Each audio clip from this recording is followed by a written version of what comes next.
நாம் இன்றைக்கு மகரிஷியினுடைய சிந்தனையாக எடுத்துக்கொள்வது ஆன்மாவினுடைய 3 நிலைகள். ஒன்று, நம்முடைய ஆன்மாவை பற்றி மகரிஷி விளக்குகிற பொழுது காமதேனு, கற்பகம், சிந்தாமணி என்று 3 வாசகங்களை மகரிஷி பயன்படுத்துவதுண்டு.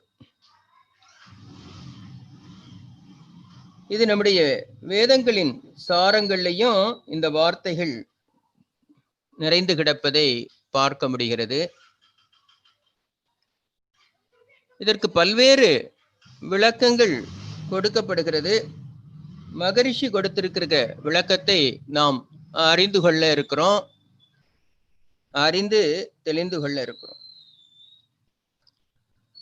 காமதேனு என்பது இயல்பாக அழைக்கின்ற பொழுது அது ஒரு பசு என்றும், அது கேட்டதையெல்லாம் கொடுக்கின்ற ஒரு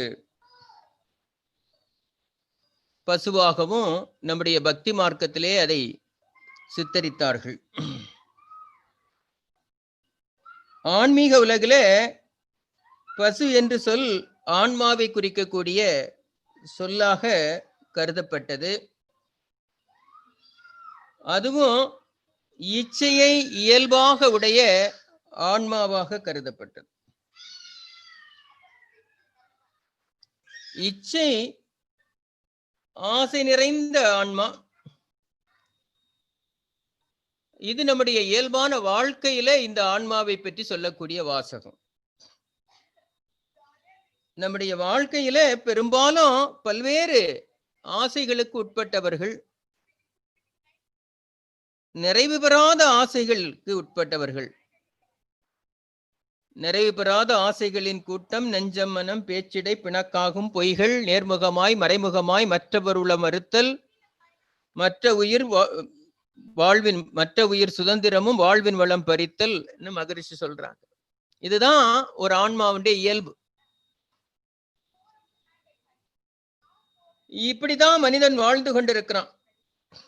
புலன் வரையில எல்லை கட்டி என்ன நம்முடைய கருமையத்துல எது அதிகமாக பதிந்து கிடக்குன்னு கேட்டா இது போன்ற தேவைக்கு அதிகமான ஆசைகள், நாம தேவைப்பட்டதை நிறைவேற்ற முடியாத போது ஏற்பட்ட கோபதாபங்கள், அதனால நாம் ஆற்றின செயல்கள் அதுவே மீண்டும் பதிவாகி நம்முடைய ஆத்மாவுக்குள்ள கிடக்கிறது அத்தனையும் இந்த இச்சை வயப்பட்ட நிலைதான். அதிகமான குப்பைகளின் சேர்க்கை. இதுதான் இன்னைக்கு நம்ம கிட்ட கிடக்கிறது. இதுதான் வெளிப்பட்டு கொண்டே இருக்கிறது. இதனால இந்த மேலோங்கிய எண்ணங்கள் வெளிப்படுகிற பொழுது ஒரு குறிப்பிட்ட நிலையில இந்த வாழ்க்கை சலிப்புடையதாகவும் துன்பம் தரக்கூடியதாகவும் மாறி போய்விடுகிறது. இப்படி எல்லை கட்டிய அளவிலேயே இந்த வாழ்க்கை நின்று போய்விடுகிறது. இதை கடந்து இந்த ஆத்மாவுக்கு சிந்திக்க தெரியல, அதனுடைய உண்மைத்தன்மையை அது உணர்ந்து கொள்ள தவறி விடுகிறது. என்ன மேல்பதிவை நாம் பெற்றிருக்கிறோமோ அதன்படி புலன்கள் வழியாக செயலாற்றி அதற்குள்ளே நின்று ஒழுகி அதே பதிவுகளை மீண்டும் பெற்று அதிலேயே தன்னை உழற்றி கொண்டிருக்கிறது.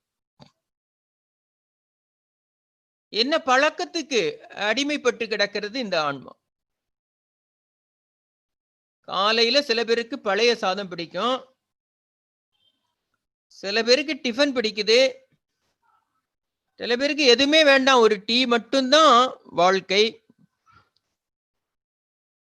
இதெல்லாம் அவனுடைய புலனை அவன் எப்படி பயன்படுத்தி இருக்கிறானோ அதன் வழியாக இந்த ஆன்மா செயல்பட்டு அதனோடு திருப்தி அடைந்து விடுகிறது.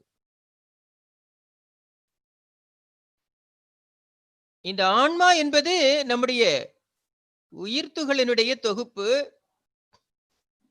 காந்தகளத்தினுடைய திணிவு பெற்றமையும் நம்முடைய கருமையும் இது ஒரு சூப்பர் மார்க்கெட் போல நிறைய குப்பைகளை வாரி உள்ளே போட்டு வைத்துக் கொள்ளுகிறது. அதுங்க இன்னைக்கு சொல்லுவாங்க இல்லையா, இப்ப எது ட்ரெண்டோ அதுதான் வேகமா போகுதுங்கிறது போல, இங்க எது மேல் பதிவாக கிடக்கிறதோ அதுவே செயலுக்கு வந்து அது மீண்டும் பதிந்து பதிந்து அதுவே வாழ்க்கையாகி போச்சு. அததான் அவன் சொல்றான், இச்சை வயப்பட்ட ஆன்மா. என்ன இப்ப ஆசைகள்? இதை அனுபவிக்கணும், அதை அனுபவிக்கணும், அதை வாங்கணும், இதை சேர்க்கணும், இதேதான் திரும்ப திரும்ப திரும்ப அந்த ஆத்மாவுக்குள்ள விழுந்தது. அப்படி முறை தவறி ஒழுக்கக்கேடாக உலகத்துல உள்ள சிற்றின்பங்களை மட்டுமே தன்னுடைய வாழ்க்கையாக கொண்டு அனுபவித்துக் கொண்டிருக்கிற இந்த ஆன்மாவை, அப்படி அலைந்து கொண்டிருக்கக்கூடிய ஆன்மாவை, ஆளாய் பறந்து கொண்டிருக்கக்கூடிய அந்த ஆன்மாவை ஒரு நிலையில கொண்டு நிறுத்தணும் இல்லையா? அல்லது அதனுடைய உண்மைத்தன்மையை உணர வைக்கணும். அதற்குதான் மகரிஷி இந்த ஆன்மாவை அறிய ஆன்மீகத்தை அறியணும்னாங்க. ஆன்மீக அறிவுதான் ஆன்ம அறிவாக மாறுகிறது.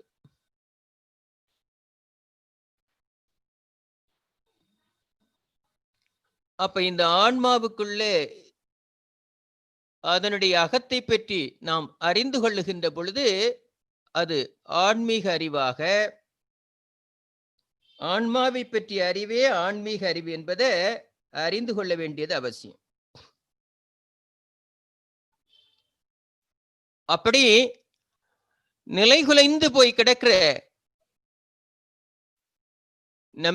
நம்முடைய பதிவுகளை, தேவையில்லாத பதிவுகளை கழித்துக் கொள்வதற்கு தான் மகரிஷி அகத்தவத்தின் மூலமாக ஆன்ம தூய்மைக்கு வழிவகுத்தார்.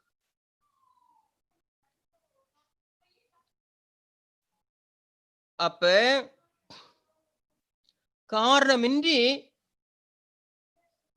அலைந்து கொண்டிருக்கக்கூடிய எண்ண அலைகள் நம்முடைய ஆன்மாவிலிருந்து எழுச்சி பெற்று அது தேவையற்ற செயல்களுக்குள்ளே ஆட்படுகின்ற பொழுது நம்முடைய உயிர்த்துகள் கரைந்து போய் ஆன்ம பலம் குறைந்து, எதிர்ப்பு சக்திகள் குறைந்து, அதுவே நம்முடைய வாழ்க்கைக்கு பல்வேறு துன்பங்களாக மாறி போய்விடுகிறது.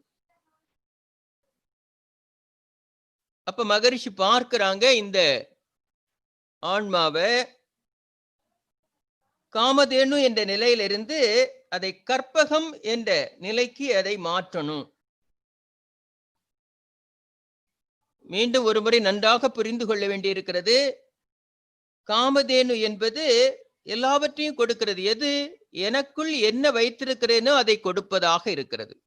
என் ஆன்மாவுக்குள்ளே நான் எதை வைத்திருக்கிறேனோ அதை எனக்கு கொடுக்கிறது. என்னுடைய கருமையத்திலே என்ன பதிவை நான் வைத்திருக்கிறேனே அதை கொடுக்கக்கூடியதாக இருக்கிறது. நான் எதை கேட்க முடியும்னு கேட்டா வைத்திருப்பதைத்தான் கேட்க முடியும். அந்த நிலையில இந்த ஆன்மா இருக்கிறது. அதனாலதான் அது கொடுக்கக்கூடியதாக அவர்கள் பாவித்திருக்கிறார்கள்.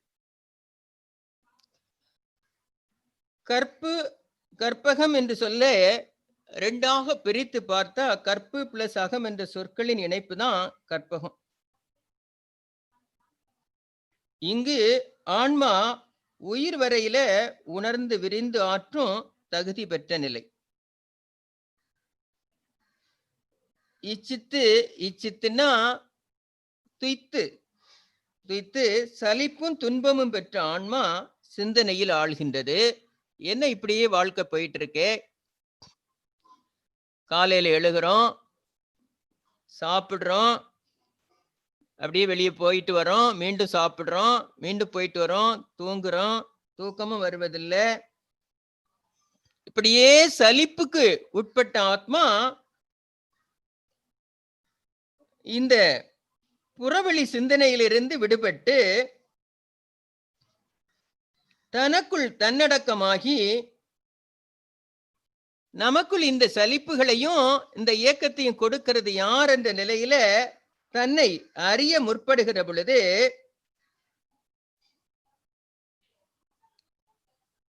அறிவு படர்க்கை நிலையில விரிந்து கண்ட அனுபவங்கள்ல சலிப்புற்று போய் அது தன்னுடைய மூல நோக்கி திரும்புகிறது. வெளியே விரிந்து உணர்ந்து சலிப்படைந்த இந்த ஆத்மா உள்நோக்கி திரும்பி தன் மூலத்தை அறிய முயற்சிக்கிறது. அதுதான் கற்பகம்னு சொன்னோம். அப்ப வெளியிலே தேவையில்லாமல் போய்கொண்டிருக்கிறத ஒரு ஒழுங்குக்கு கொண்டு வருவதானே நம்ம கற்புன்னு சொன்னோம். அந்த ஒழுங்கமைப்புக்குள் அதை கொண்டு வந்து இந்த ஆன்மாவினுடைய உண்மையான தேவைகளை அதற்கு விளங்க வைத்து தேவையில்லாத வழிகள்ல செல்வதை தவிர்த்து ஒரு ஒழுங்கமைப்புக்குள்ள ஒரு கட்டமைப்புக்குள்ள அந்த புலன்வெளி வாழ்வை நிறுத்தி மூலத்தை நோக்கி திருப்பி அகநோக்கு பயிற்சியின் மூலமாக அலைச்சுழலை குறைத்து ஆத்ம தேவையை ஆத்ம பரிபாலனத்தை உணர வைத்து அந்த ஆத்மாவை பற்றிய உண்மைத்தன்மையை உணர்ந்து அதற்குள்ளே ஒடுங்கி நின்று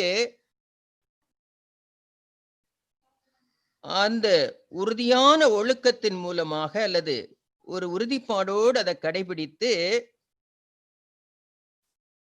மெல்ல மெல்ல அலைநிலையிலிருந்து நிலைநிலையை நோக்கி பயணிப்பதற்கு கற்பகம் என்று பெயர். இது அலைந்து கொண்டிருந்த ஆன்மாவினுடைய வளர்ச்சி நிலை, ஒடுக்க நிலை. இது பல்வேறு விஷயங்களோடு இது ஒப்பிடப்படுகிறது. கற்பு என்றால் உங்களுக்கு தெரியும், ஒழுக்க வாழ்வு. இங்கே ஆன்மாவினுடைய ஒழுக்கமாக அது கொள்ளப்படுகிறது. தேவையின்றி எங்கெங்கோ அலைந்து விரிந்து திரிந்து கொண்டிருந்த ஆன்மா அது மெல்ல அந்த அலைந்து திரிந்து கொண்ட நிலையிலிருந்து ஒரு ஒழுங்கமைப்புக்குள்ளே ஒரு கட்டமைப்புக்குள்ளே அதை நிறுத்துகிற பொழுது அது இந்த உயர்ந்த பேற்றை அடைகிறது. கற்புனாலே உங்களுக்கு தெரியும், உறுதியும் ஒழுக்கமும். தன்னுடைய செயல்களில ஒரு குறிப்பிட்ட எல்கைகளை கடந்து செல்வதில்லை என்ற உறுதிப்பாடை மேற்கொள்ளுகிறது. தன் தேவைகளை அது குறைத்து கொண்டு விடுகிறது. இந்த தேவைகளை இப்படி நான் அலைந்து தெரிவதனால தனக்கு எந்த நன்மையும் விளையப் போவதில்லை என்பதை உணர்ந்து கொண்டு ஒரு குறிப்பிட்ட நிலையில தன்னை நிறுத்தி கொள்ளக்கூடிய பழக்கத்திற்கு வந்து விடுகிறது. அந்த உயர்ந்த நிலையத்தான் நாம கற்பகம் என்று சொல்லுகிறோம். அப்படி ஒரு நிலைப்பட்ட அந்த ஆத்மா சலனமில்லாது சிந்தனைகள் குறைந்து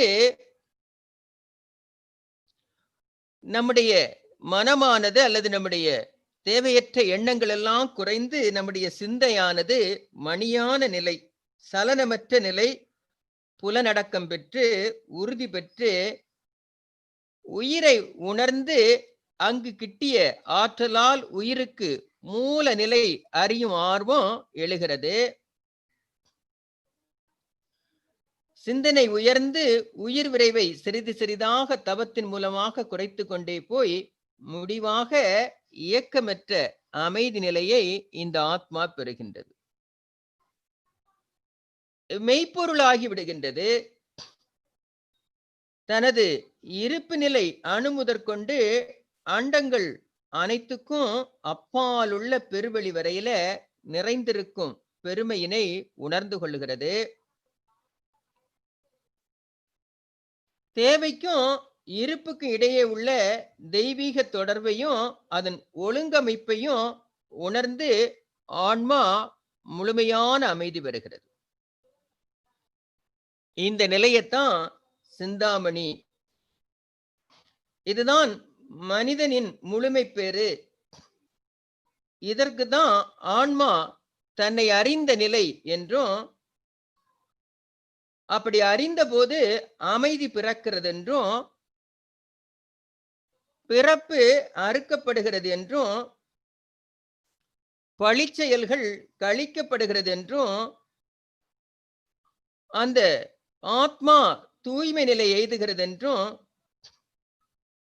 புறக்கவர்ச்சி மயக்க நிலைகளிலிருந்து விடுபடுகிறது என்றும், அருகுண நிலைகளிலிருந்து நிறைகுணங்களாக மாறுகிறது என்றும், பழிச்செயல்களும் களங்கமும் இன்றி புதிதாக அது போன்ற பதிவுகளை தன் அகத்தே அது கொள்ளாத நிலையை எய்துகிறது என்றும், சிறுமைப்பட்டு நின்ற ஆன்மா பெருமைப்பட்டு நிற்கின்ற நிலையையும், தன்னுடைய மூலத்தோடு இணைகின்ற வேகத்தையும் அதற்கு கிடைக்கிறது என்பதையும் இந்த நிலையில உணர்ந்து கொள்ள முடிகிறது. அப்ப சிந்தை மணியான நிலை. இதை இன்னொரு கோணத்துல நாம் அணுகி பார்த்தோமானா, காமதேனு என்பது காமத்தால் நம்முடைய உயிர் ஆற்றலை நாம் இழந்து பெறுகின்ற துன்பம். பல்வேறு கோணங்கள்ல இந்த மானுட வாழ்வுல ஆசைகளால, இன்னும் பல்வேறு வாழ்க்கை முறையில நம்முடைய உயிராற்றல் உழைப்பினால, உணவுகளை அதிகம் உண்பதனால, உடல் உறவால, எண்ணத்தால, எல்லாவற்றிலையும் அளவு முறை மீறுவதன் மூலமாக நம்முடைய உயிர் சக்தி இழப்புக்கு உள்ளாகிறது. இப்படி நினைத்து பார்ப்போம். ஒருவன் இச்சை வயப்பட்டு அதிகப்படியான உணவை உண்டான். அந்த அதிகப்படியான உணவை உண்ணுகிற பொழுது அந்த உணவை ஜீரணிப்பதற்காக தன்னுடைய ஜீவகாந்த ஆற்றலை அதிகம் செலவு செய்ய வேண்டியிருக்கிறது. தன்னுடைய ஜீவகாந்த ஆற்றல் அதிகம் செலவாகின்ற பொழுது உயிர்த்துகள் கரைந்து காந்தமாக மாற வேண்டியிருக்கிறது. உயிர்த்துகள் எண்ணிக்கை குறைந்து கொண்டே வருகிற பொழுது வித்து நீர்த்து போய்விடுகிறது. வித்து நீர்த்து போய்விட்டா தூக்கத்துல ஒரு கனவை கொடுத்து அத வெண்பண்ணி விடுகிறது. அதுல பல லட்சம் உயிர்த்துகள்கள் இழப்பு ஏற்பட்டு விடுகிறது. இச்சைப்பட்ட ஆன்மா தன் உயிரை இழந்து நிற்கிற நிலையை பார்க்கலாம். ஆக ஒன்றொன்றிலையும் அளவு முறை மீறுகிற பொழுது உயிரே இழக்கப்படுவதையும், அந்த இழப்பிலிருந்து நம்மை காப்பாற்றிக் கொள்ள வேண்டியது மிக அவசியம் என்பதையும் நாம் உணரணும். உணவுல மட்டுமில்ல, உழைப்பிலையும் அதுதான் நடக்கும். நீங்க வேர்ல்டு ஹெல்த் ஆர்கனைசேஷனை கேட்டீங்கன்னா அவங்க சொல்லுவாங்க 8 மணி நேரம் உழைப்பதற்கு ஏற்றதுதான் இந்த உடல். ஆனா இன்றைய வாழ்க்கை சூழல்ல மனிதனை பார்த்தீங்கன்னா தெரியும், 10 மணி நேரம் 14 மணி நேரம் சில பேர் இரவு தூங்காம கூட உழைப்பான். அப்படி உழைத்து களைத்தவங்களை கேட்டீங்கன்னா சொல்லுங்க. உழைக்கின்ற பொழுது அந்த 8 மணி நேரத்திற்கு மேல உழைக்கின்ற பொழுது என்னுடைய உயிராற்றல்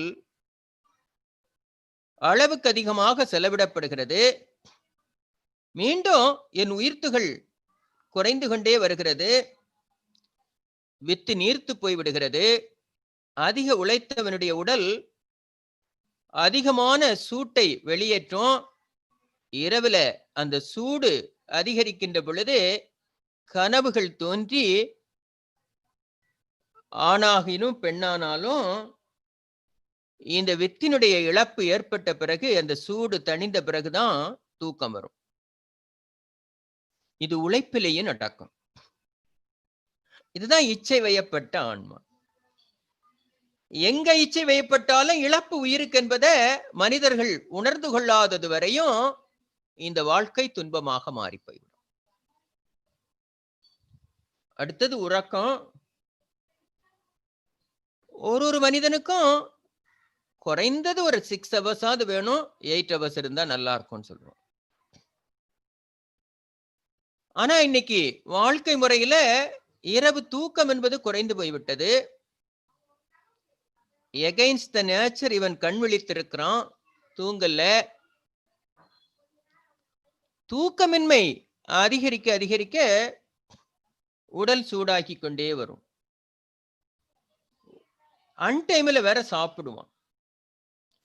அந்த பயாலஜிக்கல் கிளாக்கின் படி இவன் இரவுல ஒரு 12 மணிக்கு உணவு எடுத்து கொண்டான்னா அது வேற ஒரு இடத்துல அந்த காந்த அலைகள் நின்று உறுப்புகளை செப்பனிட வேண்டிய பணியை செய்ய வேண்டும். இரவுல 12 மணிக்கு இவன் உணவு எடுத்து கொண்டான்னா உணவை ஜீரணிப்பதற்காக உடலில் இருக்கக்கூடிய பயாலஜிக்கல் கிளாக்கு மாறி வேலை செய்யும். அதோடு கூட தூக்கம் குறைய குறைய குறைய அந்த தூக்கத்தை எதிர்கொள்வதற்காக உயிராற்றல் எண்ணிக்கை குறைந்து கொண்டே வரும். உடல் மீண்டும் சூடாகி போகிறது, வித்து நீர்த்து போய்விடுகிறது. மீண்டும் அதே பிரச்சனை எழுந்துவிடும். இங்க எந்த ஒன்றில் இச்சை வயப்பட்டு இந்த ஆத்மா நின்னாலும் இழப்பு உயிருக்கே என்பதை உணராதது வரையும், ஆத்மாவை பற்றிய அறிவை சரியாக அறிந்து கொள்ளாதது வரையும் துன்பமாக போய்விடும். அவ்வளவு நுணுக்கமான விஷயங்களை மகரிஷி இணைத்து வைத்திருக்கிறாங்க. அதுபோல தூங்கலன்னா நீங்க ஒவ்வொரு நாளும் உழைத்து கொண்டு வருகிற போது பாத்தீங்கன்னா தெரியும், அப்படி உடல் வலிக்குது, டயர்டா போச்சு, தூங்கி முழிச்சோன்னு நான் ஃப்ரெஷ்ஷா இருக்கிறேன்னு சொல்றோம் பாருங்க. அந்த தூங்குற காலத்துலதான் இந்த பயாலஜிக்கல் கிளாக் உங்க ஒவ்வொரு இடமாக சென்று செப்பனிட்டு உங்களை மீண்டும் ஃப்ரெஷ் ஆக்கி தரும். இல்லைன்னா இது பெரும் துன்பமாக மாறிவிடுது. இதான் நடக்கிற உண்மை. அப்ப இந்த இச்சை அதிகரிக்க அதிகரிக்க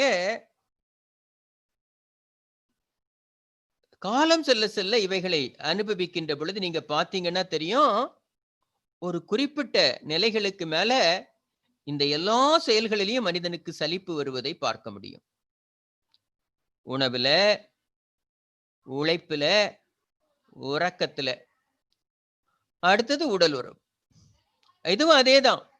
ஆரம்ப காலத்துல அது ஒரு பெரிய விஷயமாக தெரியும். ஏன்னா இயங்கிக் கொண்டிருக்கிற அத்தனை செல்களுக்கும் இன் ஃபிராக்ஷன் ஆஃப் செகண்ட் ஸ்டாட்டிக் ஸ்டேட்னு மகரிஷி சொல்லுவாங்க. ஒரு செகண்ட்ல அதுக்குள்ள இருக்கக்கூடிய எக்டோபிளாசம் வெளியேறுகிற பொழுது அந்த இயக்க தடை ஏற்படுகிறது. அந்த தடையை தான் நாம் இன்பமாக அனுபவிக்கிறோம். அந்த தடை சில நேரம் நீடித்தால் என்னவாகும்னு கேட்பாங்க. அப்ப தொடர்ந்து இது போன்று அது வெளியேறிக்கொண்டே இருக்கிற பொழுது 2 செல்களுக்கிடையே பிடித்து வைத்திருக்கிற காந்தத்தின் அளவு குறைந்து போய்விடும். அந்த காந்தத்தின் அளவு குறைய குறைய குறைய குறைய வேகமாக நோய் ஊடுருவும். எதிர்கொள்ள முடியாத திறன் வந்துரும். மீண்டும் அது பெரும் துன்பத்தை ஏற்படுத்திவிடும். அப்ப இந்த இச்சையும் அளவோடு வைத்துக் கொள்ள வேண்டியது அவசியமாகிறது. இல்லைன்னா அதுவும் பெரும் துன்பமாக மாறிவிடும். அதனாலதான் இந்த வார்த்தையை ஆத்மாவோடு மகர்ஷி இணைச்சு வச்சிருக்காங்க. அவ்வளவு நுணுக்கமாக கவனித்தீங்கன்னா உடலுறவும் அளவு முறை மீறாது வாழ வேண்டியது மிக மிக அவசியமாகிறது. அடுத்தது, எண்ணம் சொல்ல வேண்டியதே இல்லை. உங்களுக்குள்ள ஒரு எண்ணமும் வருகின்ற பொழுது, ஒருத்தர் ரோட்ல போறான், சும்மா போகிறான், பார்த்த உடனே சொல்றீங்க அவனை பார்த்தா பத்திக்கிட்டு வருது. அவன் சும்மா போறான். உனக்கு பத்திக்கிட்டு வருதுன்னா உள்ளுக்குள்ள பல்வேறு ரசாயனங்கள் தோன்றி உன் உள்ளுறுப்புகள் அனைத்தையும் எரித்து விடுகிறது. உனக்குள்ளதான் இப்ப உனக்குள்ள பல்வேறு உறுப்புகள் ரசாயனங்களால் கடுமையாக பாதிக்கப்படுகிறது என்று அர்த்தம். ஒரு நேரம் ஒருத்தரை பார்க்கிற பொழுதெல்லாம் உனக்குள்ள இந்த மாற்றம் ஏற்பட்டுன்னா வாழ்க்கையே தொலைந்து போய்விடும். அடுத்தவனை வெறுக்கிறது, அடுத்தவனை பார்த்த உடனே பொறாமப்படுவது,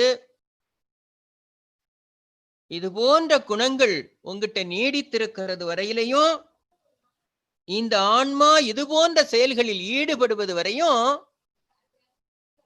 இந்த ஆன்மாவுக்கு முக்தி அல்லது முழுமை பேர் என்பது இல்லை. அப்ப அதிலிருந்து விடுபடணும்னா இந்த ஆன்மா ஒழுக்கமுடையதாக, அதுதான் கற்பகம்னு சொல்றார். என்னுடைய அகமானது, என்னுடைய ஆன்மாவானது தேவையில்லாத வழிகள்ல செலவாகாம பாதுகாக்கப்பட வேண்டிய அவசியம். அப்படி பாதுகாக்கணுங்கிறதுக்காக தான் மகரிஷி நமக்கு கொடுத்த அற்புதம் தவங்கள்.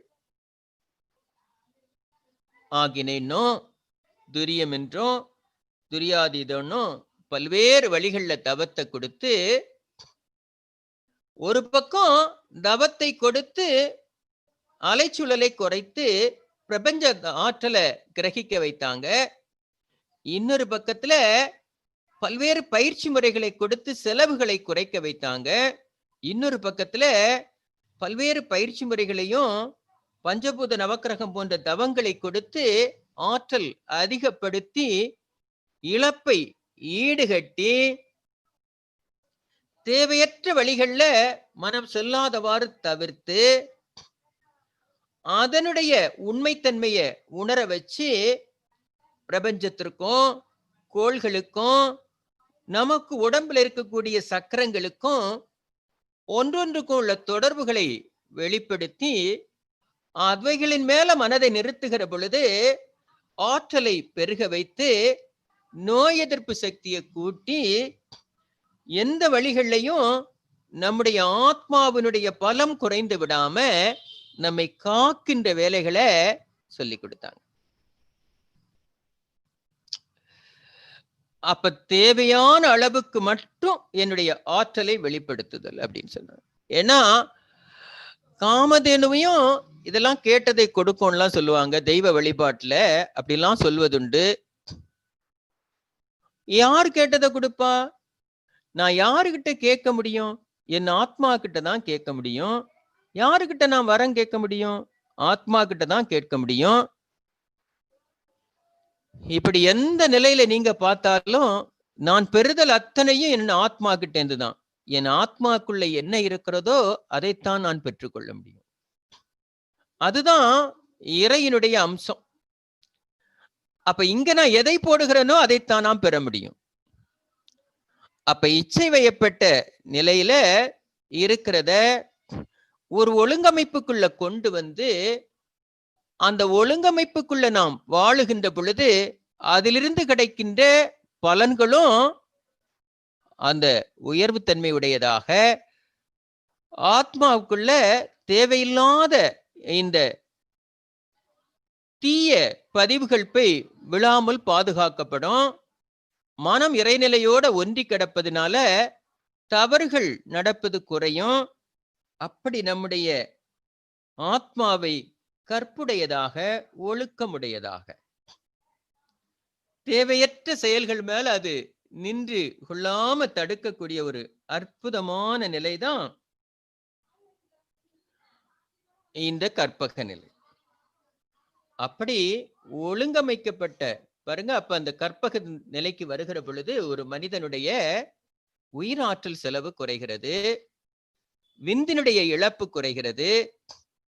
இது போன்ற உணர்ச்சி நிலைகளுக்கு அவன் செல்லாததுனால நீர்த்து போகாது, தன்னுடைய அனுமதி இல்லாம வித்து வெளியேறாது. அந்த கட்டுப்பாட்டுக்குள்ள இது வந்து விடுகிறது. அந்த கட்டுப்பாட்டுக்குள்ள அது வருவதனால அதனுடைய இயல்புத்தன்மை தன்னுடைய உணர்ச்சி நிலைகள்லேருந்து உணர்வு நிலைக்கு திரும்பி விடுகிறது.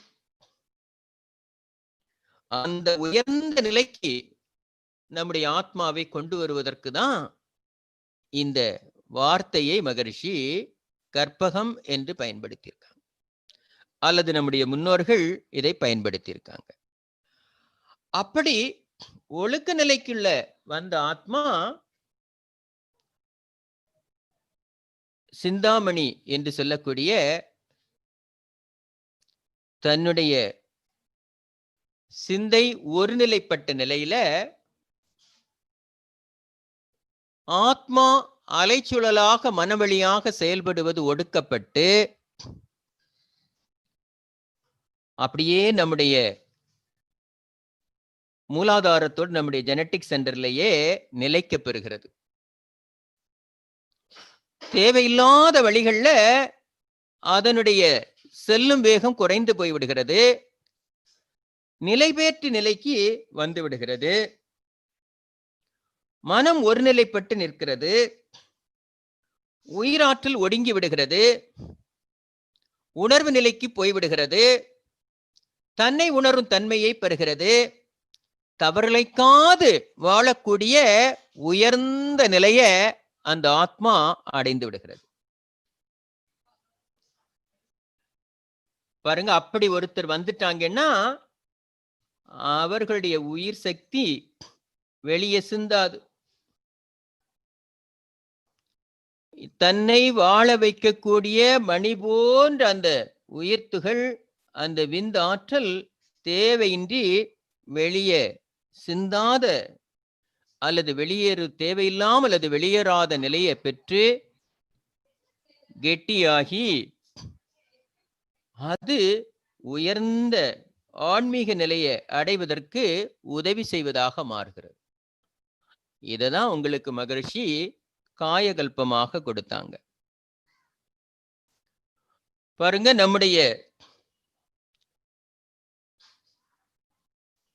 நம்முடைய இச்சை வயப்பட்ட அந்த விந்து சக்தி அது வெளியேற துடித்து கொண்டே இருக்கும். அதை உணர்ந்த மகரிஷி அதை நல்லபடியாக சேமித்தா உடலுக்கு பலமுடையதாக அதை மாற்றிக்கிட்டா இந்த உடல் அழிவற்ற கற்பக விருட்சம் போல தன்னையும் காத்து கொண்டு பல பேருக்கு பயன்படக்கூடிய ஒரு விருட்சமாக மாறி நிற்கும் என்பதை உணர்ந்து அந்த பயிற்சியை செய்து செய்து நம்முடைய உயிர் சக்தியை உடல் செல்கள்ல பரவ விட இறப்பின் விகிதத்தை குறைத்து விட்டு நம்முடைய இந்த விந்து சக்தியையே நமக்குரிய உடல் ஆற்றலாக அதை ஃபீட்பேக் மெக்கானிசமாக அதை மாற்றி கொள்ள முடியும் என்பதைத்தான் நமக்கு காயகல்பமாக வடிவமைத்து கொடுத்தாங்க. பாருங்க, நீங்க நம்முடைய மனம் பல்வேறு நிலைகளில் செயல்படுகிற பொழுது உணர்ச்சி நிலைக்கு போய் தேவையில்லாம நம்முடைய விந்து சக்தி வெளியேறி நம்முடைய நோய் எதிர்ப்பு சக்தியை குறைத்து விடும். அததான் மகரிஷி பார்த்தாங்க. அதை கடைஞ்சு அதுல இருக்கக்கூடிய சுத்த சத்த அப்படியே உச்சிக்கு எடுத்துட்டு வந்து அதை முறைப்படுத்ததான் கற்பகமாக முறைப்படுத்துகிற பொழுது உடல் ஆற்றல், மன ஆற்றல், இறப்பு நிலை இதெல்லாம் மாறி போய் விடுகிறது. விருட்சம் என்று சொல்லக்கூடிய நிலையில அது பல்வேறுக்கு பயன்படக்கூடியதாக, பல்வேறு உறுப்புகளுக்கு பயன்படக்கூடியதாக மாற்றி அழியாத தன்மையை நமக்குள்ள உருவாக்குவதுதான் சிந்தாமணி. ஒரு காலத்திலும் அழியாத இந்த உடலை கல்பமாக மாற்றிவிடக்கூடிய திறனை கொடுக்கிறது. அதுவும் இந்த ஆத்மாதான் என்பதை உணர்த்துவதற்காகவும் இது கொடு. இததான் நம்முடைய முற்காலத்துல பார்க்கடலை கடைந்ததாகவும், கடைந்த போது முதல்ல விஷம் போன்ற கொடியவைகள் வெளியேறினதாகவும், அதன் பிறகு அதில் இருக்கக்கூடிய அமிர்தம் வெளிப்பட்டதாகவும், அந்த அமிர்தத்தை உண்டவர்கள் சாகாத நிலையை எய்தினதாகவும் சொன்னாங்க. அதேதான் பார்க்கடலை கடைதல் என்பது நம்முடைய வித்து சக்தியை கடைதல். நீங்க காயகல்பத்துல கடைவது போல கடைந்து, கடைகிற பொழுது மகரிஷி சொல்லுவாங்க இல்லையா, ஆரம்ப கால பயிற்சியாளர்களுக்கு பல்வேறு சிக்கல்கள் தோன்றுவிக்கும். ஏன்னா அது இயல்பு நிலையிலிருந்து புதிய நிலைக்கு மாறுதல். அதுல இருக்கக்கூடிய அழுக்குகள் எல்லாம் வெளியேறும். எத்தனையோ பதிவுகளை நம்ம காலங்காலமாக சஞ்சீதமாக பிராரப்த கர்மமாக நம்முடைய வித்துல சேர்த்து வச்சிருக்கிறோம். காயகல்பம் செய்ய செய்ய செய்ய வித்து தூய்மை அடைந்து கொண்டே வரும். அப்படி தூய்மை அடைந்து அந்த வெளியேறுகிற பொழுது வெளியேறக்கூடிய அழுக்கினுடைய வேகம் சில விபரீதங்களை ஏற்படுத்தும். உடல்ல, மனசுல, வாழ்க்கை சிக்கல்கள்ல தோற்றுவிக்கும். உடனே பயிற்சிக்கு வந்ததுனாலதான் இப்படி ஆயிப்போச்சுன்னு பல பேர் சொல்ல கேட்போம். அப்படி அல்ல. அது நம்முடைய ஆத்மாவை தூய்மைப்படுத்துகிற முயற்சியை நாம் மேற்கொள்ளுகின்ற பொழுது அதிலேந்து வெளியேறக்கூடிய அழுக்குகள் சற்று விஷமாகத்தான் தோன்றும். அதைத்தான் வாழ்க்கையாக கொண்டவர்களை அரக்கர்களாகனா நம்முடைய குணமாக இருந்த அரக்க குணங்களாக இருந்தது. அது வெளிப்படுகிற பொழுது இன்னும் மூர்க்கம் அதிகரிக்கும். நீங்க பல்வேறு மகான்களுடைய வாழ்க்கை சரித்திரத்தை எடுத்து படிச்சு பார்த்தீங்கன்னா, அவர்கள் தவத்திலே உயர்ந்து வருகின்ற பொழுது இது போன்ற பல்வேறு நிகழ்வுகள் அவங்க வாழ்க்கையில பார்க்கலாம். கோபதாபங்கள், சபிக்கிறது, இன்னும் பல்வேறு நிகழ்வுகளை நீங்க பார்க்க முடியும். அதேதான் இங்கேயும். அப்ப அது போல முதல்ல கடைகின்ற பொழுது அதிலிருந்து அழுக்குகள் வெளியேறி விடுகிறது.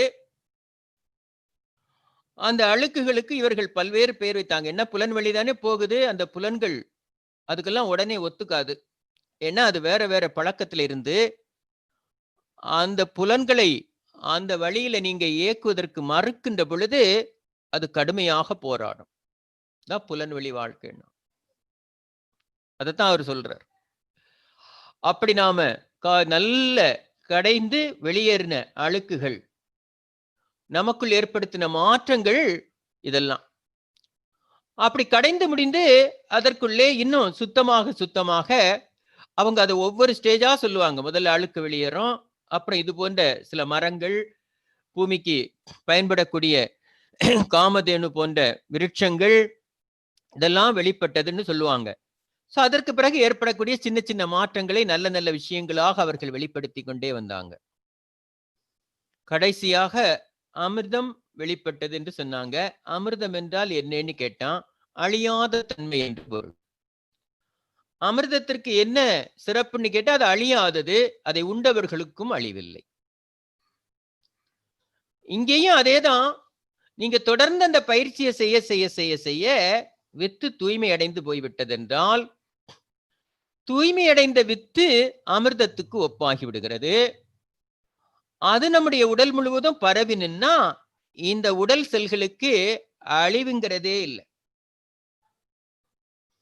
பாருங்க, உங்களுக்குள்ள இருந்த அந்த விந்து சிந்தாம உடல் முழுவதும் மணியாக மணின்னா பாருங்க, ஒளி வீசக்கூடியதாக மகரிஷி சொல்லுவாங்க இல்லையா, அந்த வித்து ரசமாக மாறி அமுத ரசமாக மாறி மாணிக்கம் போன்ற ஒளி வீசக்கூடிய பொருளாக அது மாறி விடுகிறது. அந்த நிலைக்கு இது மாறுகிற பொழுது அதற்கு அழிவென்பதே கிடையாது. அப்படி ஒரு உயர்ந்த நிலைய நீங்க எட்டுவீங்க. அததான் அந்த பார்க்கடலை கடைந்த போது கடைசியாக அமிர்தம் வந்ததாகவும், அந்தரம் சென்று வேர்பிடுங்கி அருளென்னும் உண்டை சேர்த்து இந்த மருந்தை உண்பாராகில் இனி பிறப்பில்லை என்று ஆடுபாம்பெண்ணம். அதுக்குள்ள இருக்கக்கூடிய அந்த அமிர்தத்தை எடுத்து மேல கொண்டு வந்தாச்சுன்னா, உச்சிக்கு நகர்த்தியாச்சுன்னா, இனி உனக்கு இறப்பென்பதே இல்லை என்பதை உணர்ந்து கொள். பாருங்க, அப்ப இந்த சிந்தை, இந்த எனக்குள் மனம் ஒருமைப்பட்டு நின்று ஆத்ம பரிபாலனத்தை நான் உணர்ந்து கொண்டு அதை அப்படியே இடமாற்றி உச்சியிலே நிறுத்துகிற பொழுது என்னுடைய வாழ்க்கையில மரணம் என்ற சொல்லுக்கு இடமில்லை.